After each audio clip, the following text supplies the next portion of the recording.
Selamat pagi menjelang siang. Perkenalkan, nama saya Valentino Tilung, kelas D11, kelompok 8. Saya sebagai pemateri kedua. Saya membahas tentang yang pertama, apakah sebenarnya hakikat HAM itu? Yang kedua, bagaimana hak-hak tersebut berlaku di Indonesia? Adakah peraturan perundang-undangannya dan bagaimanakah pelaksanaannya?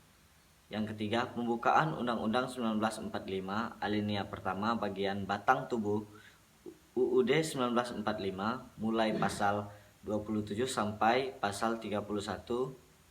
Yang keempat, bunyi tentang jaminan HAM dan UUD 1945 dapat dibagi atas 5 dimensi. Yang kelima, relasi dalam kehidupan bermasyarakat dan berbangsa. Yang keenam, keputusan Presiden RI nomor 50 tahun 1993 tentang Komisi Nasional HAM yang tujuannya tercantum dalam pasal 4. Baik, teman-teman, yang pertama kita harus tahu apakah sebenarnya hakikat HAM itu. Tentu saja dapat dikemukakan bahwa hak manusia yang paling asasi adalah hak untuk hidup. Selain itu dapat dikemukakan pula di sini bahwa sedikitnya ada 5 HAM yang dapat mengungkapkan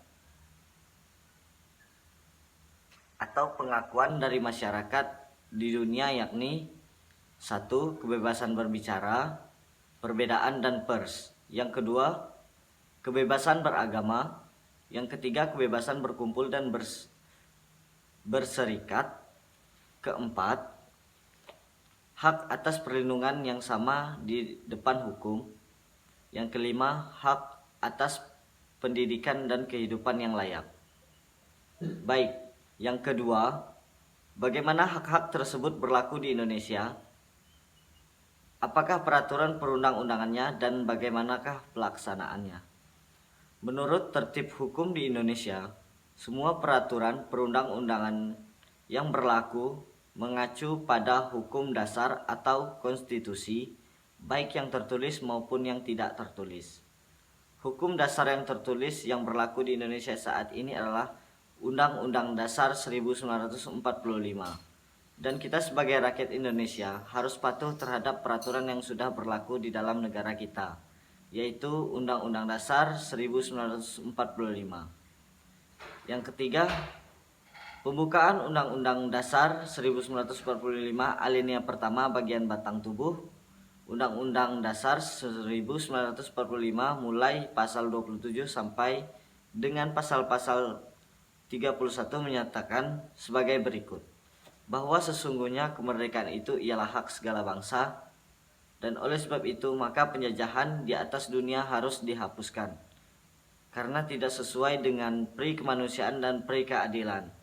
Dari bunyi paragraf pertama pembukaan Undang-Undang 1945 ini jelaslah bahwa HAM, terutama hak kemerdekaan bagi semua bangsa, mendapat jaminan dijunjung tinggi oleh seluruh bangsa Indonesia. Berikut bunyi tentang jaminan HAM di dalam Undang-Undang Dasar 1945 dapat dibagi atas 5 dimensi sebagai berikut. Yang pertama, hak atas kebebasan berbicara dan mengeluarkan pendapat diatur dalam pasal 28 yang berbunyi, kemerdekaan berserikat dan berkumpul, mengeluarkan pikiran dengan lisan dan tulisan dan sebagainya, ditetapkan dengan undang-undang. Yang kedua, hak atas kebebasan beragama diatur dalam pasal 29. Yang 1. Negara berdasarkan atas ketuhanan yang Maha Esa. Yang kedua, negara menjamin kemerdekaan tiap-tiap penduduk untuk memeluk agamanya masing-masing dan beribadat menurut agamanya dan kepercayaannya itu. Dan yang ketiga,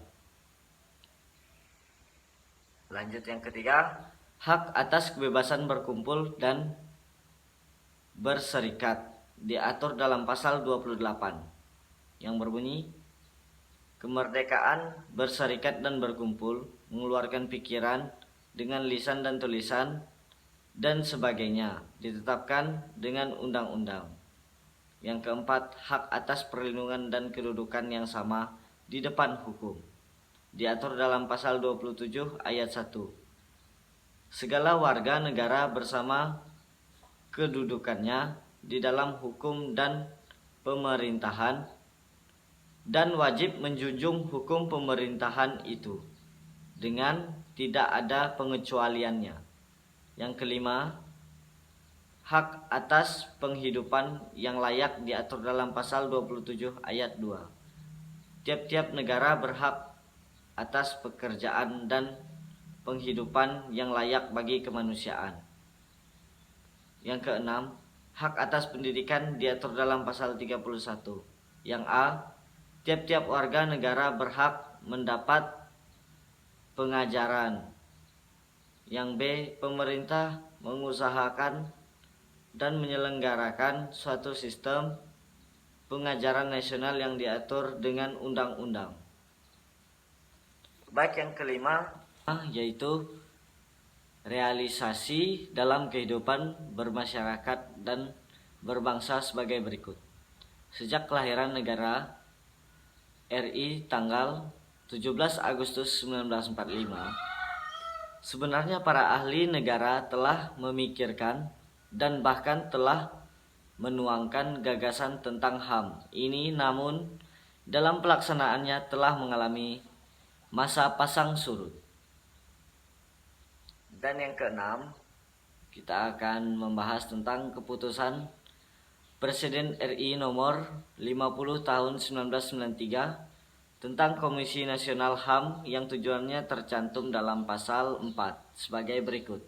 Yang pertama, membantu pembangunan kondisi yang kondusif bagi pelaksanaan HAM sesuai dengan Pancasila, Undang-Undang Dasar 1945, dan Piagam Perserikatan Bangsa-Bangsa serta Deklarasi Universal HAM.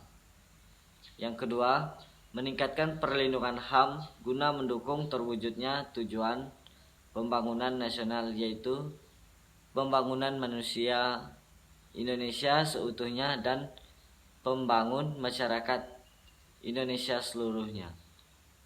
Baik teman-teman, sekian dari presentasi saya. Sekiranya ada kurang atau ada kesalahan, saya mohon maaf, dan akhir kata saya ucapkan selamat pagi menjelang siang dan terima kasih.